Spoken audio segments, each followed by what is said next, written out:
Olá, meus irmãos, boa noite, graça e paz. Acompanhando o planejamento denominacional, nós estamos estudando como base o subtema Crescimento Orgânico, suas ações e atitudes dentro da igreja.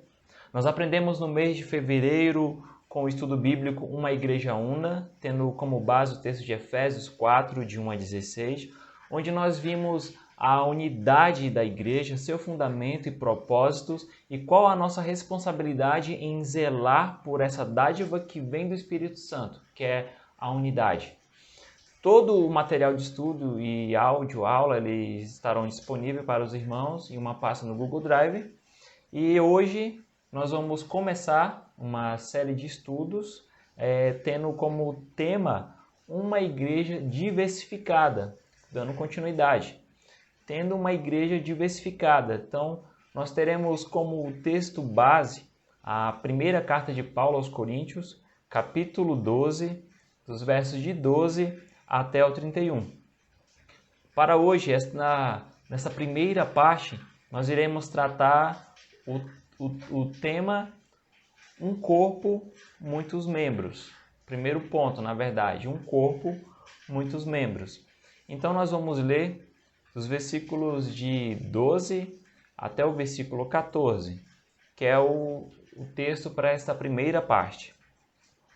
Porque assim, como o corpo é um e tem muitos membros, e todos os membros, sendo muitos, constituem um só corpo, assim também com respeito a Cristo. Pois em um só Espírito, todos nós fomos batizados em um corpo, quer judeus, quer gregos, quer escravos, quer livres, e a todos nós foi dado beber de um só Espírito. Porque também o corpo não é um só membro, mas muitos.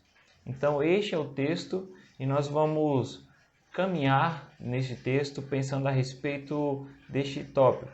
Um corpo, muitos membros. Então, para isso, para que você acompanhe este estudo de forma mais proveitosa, tenha em mãos papel, caneta e deixe a sua Bíblia aberta na primeira carta de Paulo aos Coríntios, no capítulo 12.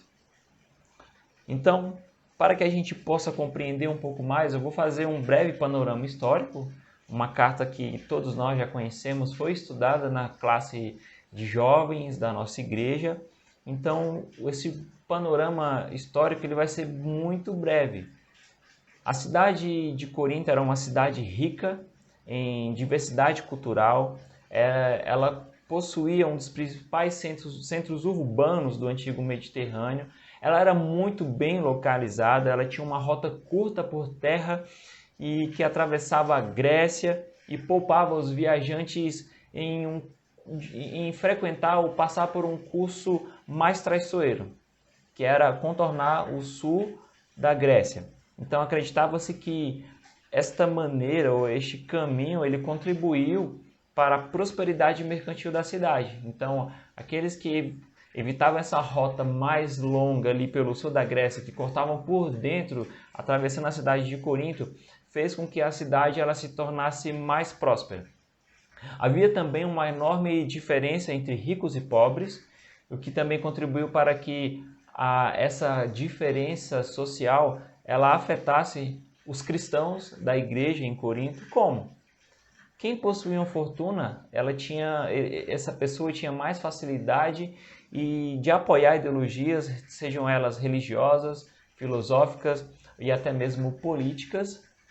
Isso também nós vemos que prejudicou, ao invés de trazer mais benefício, porque eram membros que visavam status, membros que se tornavam mais influentes dentro da igreja. Então, quando a gente tem essa informação, ela também nos ajuda a entender por que existiu o partidarismo dentro da igreja em Corinto. Quando alguns preferiam dizer que eram de Apolo e outros eram de Paulo, outros eram de Pedro, e até os mais santos ou os mais crentes diziam que eram de Cristo, que não era de nenhum outro partido, mas que eram de Cristo. E fica a dúvida, será que de fato eles eram de Cristo? Enfim, e a gente precisa guardar essa informação porque quando a gente observa que o mau uso do poder e o mau uso do dinheiro corrompem o bom funcionamento do corpo, que é a igreja. E é para pôr a casa em ordem que Paulo ele escreve essa carta. Paulo vai ensinar os irmãos como que eles deveriam se portar, e a gente vai ver que Paulo até ensina eles a comerem decentemente. Isso durante a ceia do Senhor. Então, contendo essas informações, guardando essas informações, nós vamos para o estudo. Essa série de estudos, ela tem por objetivo nos fazer olhar para a diversidade de dons dentro da igreja e o seu uso eficaz que promova um crescimento saudável, um crescimento qualitativo e de forma natural vai promover um crescimento quantitativo. Então, quando a gente tem o estudo da palavra, o conhecimento da palavra e a sua aplicação, meus irmãos, é natural que a igreja do Senhor ela cresce em qualidade e ela cresce também em quantidade. Não existe método mais eficaz de fazer uma igreja crescer qualitativa e quantitativamente do que a exposição da palavra, o viver a palavra e o compartilhar da palavra. Naturalmente, a igreja ela cresce. Então nós vamos olhar aí para o verso 12. Porque assim como o corpo é um e tem muitos membros, e todos os membros, sendo muitos, constituem um só corpo, assim também com respeito a Cristo. Aqui Paulo ele deixa bastante evidente a sua tese. Um corpo, vários membros. Lembrando que o apóstolo ele está colocando a casa em ordem. Então ele vai chamar a atenção dos irmãos de que eles são parte de um corpo e, de fato, a ideia é um organismo vivo. Um organismo que pensa, que analisa, que executa, que avalia, que interage, que se relaciona, que é ativo. E este corpo não é um qualquer corpo, mas é o corpo de Cristo. É o corpo de Cristo que está em Corinto. Assim, nós somos este corpo que se reúne no endereço. A atual situação não nos permite nos reunir na Ceaguará, nos templos. Muitas igrejas também, devido ao coronavírus, estão se reunindo em casas, em transmissão via web ou em outros locais. Mas dentro do que é natural, dentro do que é comum para nós nos reunimos em um endereço, nós somos parte de um corpo e outra parte deste mesmo corpo se reúne em Taguatinga, se reúne no Riacho Fundo, se reúne no Gama, em São Sebastião, Ceilândia, Samambaia, Jardim Ingá, São Paulo, Aparecida de Goiânia, no estado do Pará, Maranhão, Piauí, então todo o Brasil. Então, partes deste corpo formam um corpo que é Cristo. Então, o corpo de Cristo ele é formado por todos os cristãos, de diferentes idades, nacionalidades, culturas e até mesmo épocas. E aí no verso 13, Paulo ele vai ressaltar que o corpo ele é constituído por pessoas diferentes, nacionalidades diferentes, judeus ou gregos. Ele vai falar também que tanto judeu como grego, que eram nacionalidades diferentes, ele vai falar agora também de posições sociais diferentes, escravos ou livre.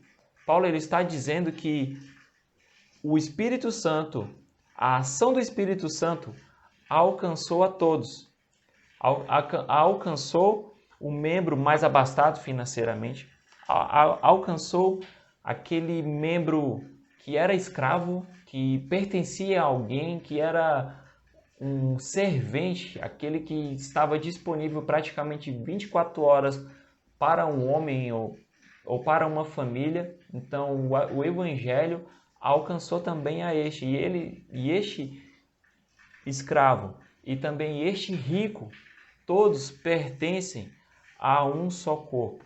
Foi a mesma ação que aconteceu no coração do escravo, aconteceu no coração daquele que era rico. A mesma ação salvadora alcançou o judeu, alcançou o gentil. A salvação alcançou a todos. A todos foi dado de beber do Espírito Santo. E o sentido de beber é como aquele que irriga de dentro, promovendo e da hidratação que gera vida. Paulo fala aqui do batismo do Espírito Santo, e é o batismo que nós entendemos por conversão, que é o que acontece no interior do homem. Alguns vão manifestar essa transformação ou este novo nascer de diversas formas. Alguns têm um clique nas ideias, chama assim, né, através de estudos bíblicos, compreende a sua natureza pecaminosa e o quanto que ele necessita do Senhor Jesus como Salvador de sua vida. Outros, após um convite, são desafiados a seguir o Senhor Jesus Cristo após a exposição das Escrituras. Outros, por meio da manifestação do choro arrependido, por ter o seu pecado revelado por meio das Sagradas Escrituras, ele vai seguir ao Senhor Jesus e vai manifestar o arrependimento, um novo nascimento, através do choro ou através de forma mais consciente. Então nós entendemos que quem opera a salvação na vida de alguém é o Espírito Santo, e ele usa suas ferramentas, mas essas ferramentas elas precisam de um padrão, e este padrão ele é seguido pela palavra de Deus. Se foi por meio de uma mensagem, se foi por meio de uma conversa com um cristão, se foi por meio de qualquer outro meio que teve as Sagradas Escrituras como norte, como um padrão para que a ação do Espírito Santo acontecesse, é assim que nós consideramos esse batismo. O indivíduo, então, ele transformado, ele é inserido na igreja e através do convívio com a igreja será também manifestado em seu viver as ordenanças de Jesus para ele, que é o batismo nas águas, a participação da ceia do Senhor, a participação dos cultos de manutenção, que nós conhecemos como culto de oração, culto de estudo bíblico, escola bíblica dominical, culto de louvor e adoração, ou qualquer outro encontro que promova o fortalecimento da fé, profundidade bíblica, crescimento qualitativo e quantitativo. Então, com a ação do Espírito Santo, que é o que Paulo chama aqui, que nós todos fomos batizados em um corpo, ou seja, agora nós fazemos parte de um corpo e nós precisamos manter este corpo funcionando, fazer com que este corpo ele se desenvolva. Nós somos membros deste corpo. E é o que Paulo vai tratar de forma mais enfática agora no versículo 14. Paulo ele chama a atenção dizendo: um membro não é um corpo. Acompanhe a leitura do versículo 14. Porque também um corpo não é um só membro, mas muitos. Se algo passasse na cabeça de um dos membros de que ir na casa de alguém ou se reunir é perda de tempo, que ele poderia fazer isso sozinho em casa, porque ele também é igreja, a gente percebe que neste pensamento, Paulo vai trabalhar isso, que há alguma coisa errada aí. Uma visão distorcida de que um membro ele é a igreja pode promover mais malefícios do que benefícios. E essa visão ela foi bastante difundida naquele vídeo, não sei quantos vão lembrar, dizendo que você é a igreja, somente você, no singular e não no plural, você é a igreja.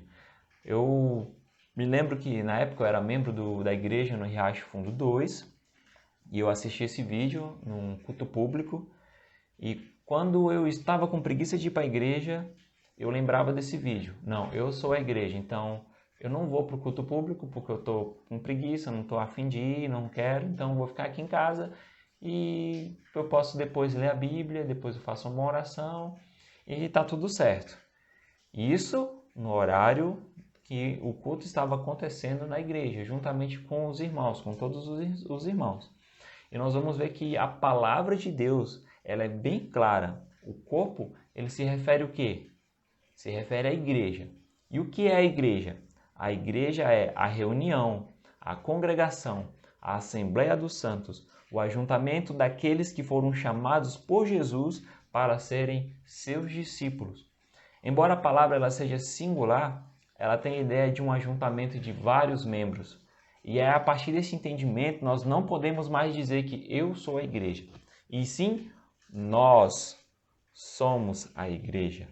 Nós, no plural, somos o corpo de Cristo. Nós fazemos parte do corpo de Cristo, nós somos a noiva de Cristo. Paulo ele trabalha esta ideia e não dá mais para alguém pensar que é igreja sozinho. Você não pode abençoar a você mesmo. Aquele dito popular que uma andorinha só não faz verão, ele se aplica muito bem aqui nesta ideia. Um cristão só não faz a igreja. É necessário muitos para que o corpo permaneça, para que o corpo funcione, para que o corpo caminhe.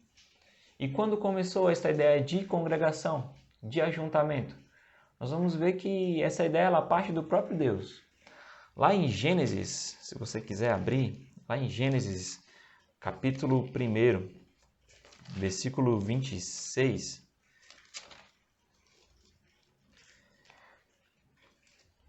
diz assim: Também disse Deus, façamos o homem à nossa imagem, conforme a nossa semelhança. Tenha ele domínio sobre os peixes do mar, sobre as aves dos céus, sobre os animais domésticos, sobre toda a terra e sobre todos os répteis que rastejam pela terra. 27. Criou Deus, pois, o homem à sua imagem, a imagem de Deus o criou. Homem e mulher e os criou. E quando a gente vai lá para o versículo 4, capítulo 2, versículo 4, e o versículo 18 ainda do capítulo 2, nós vamos ver que o autor ali lança uma lente de aumento sobre isso, apresentando os detalhes da criação tanto do homem como também da criação da mulher. E aí no versículo 18 vai dizer: Disse mais o Senhor Deus, não é bom que o homem esteja só. Aqui nós vemos que Deus está constituindo a família, está fazendo ali uma auxiliadora para o homem, far-lhe uma auxiliadora que lhe seja idônea, e ali surge família. E é a partir de famílias que o Israel, o povo de Deus, é formado.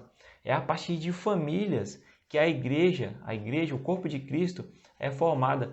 Quando o povo ele estava no deserto, eles já se reuniam, eles estavam em congregação, mesmo passando pelo deserto. Eles estavam unidos e Deus estava com eles. Hoje não é diferente. Cristo levantou um povo que se reúne e este povo é a família de Deus, é a igreja de Cristo, é o seu corpo. Durante toda a história da humanidade, é possível ver Deus reunindo pessoas, ainda que Ele chame a partir de um, o resultado final inclui o coletivo, para louvor da sua glória. E em Números, no livro de Números, capítulo 26, os versículos 1 e 2, para a gente continuar tendo esta ideia de congregação. Passada a praga, o povo enfrentou uma praga, hoje a gente está enfrentando essa praga aí, né, do coronavírus. Passada a praga, falou o Senhor a Moisés e a Eleazar, filho de Arão, o sacerdote, dizendo: Levantai o censo de toda a congregação dos filhos de Israel, da idade de 20 anos para cima, segundo as casas de seus pais, todo que em Israel for capaz de sair à guerra.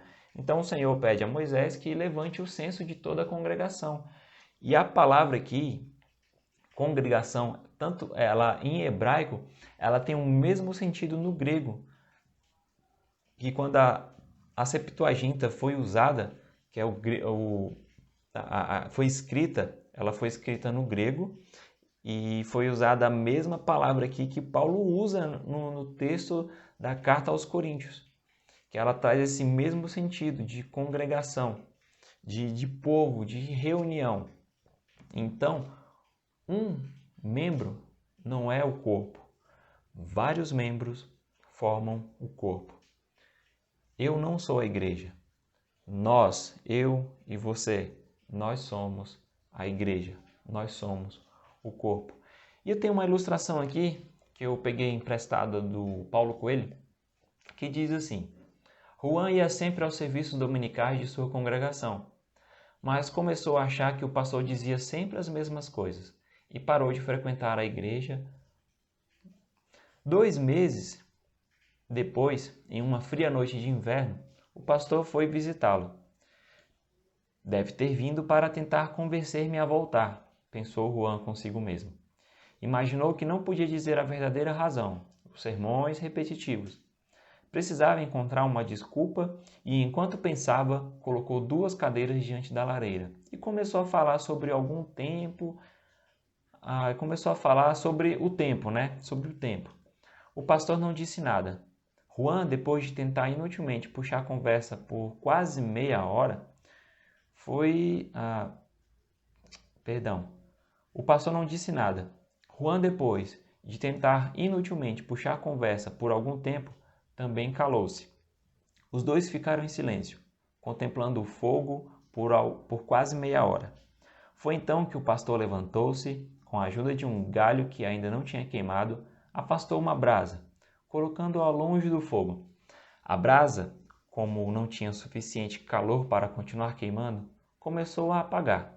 Juan, mais que depressa, atirou-a de volta ao centro da lareira. Boa noite, disse o pastor, levantando-se para sair. Boa noite e muito obrigado, respondeu Juan. A brasa longe do fogo, por mais brilhante que seja, terminará extinguindo rapidamente.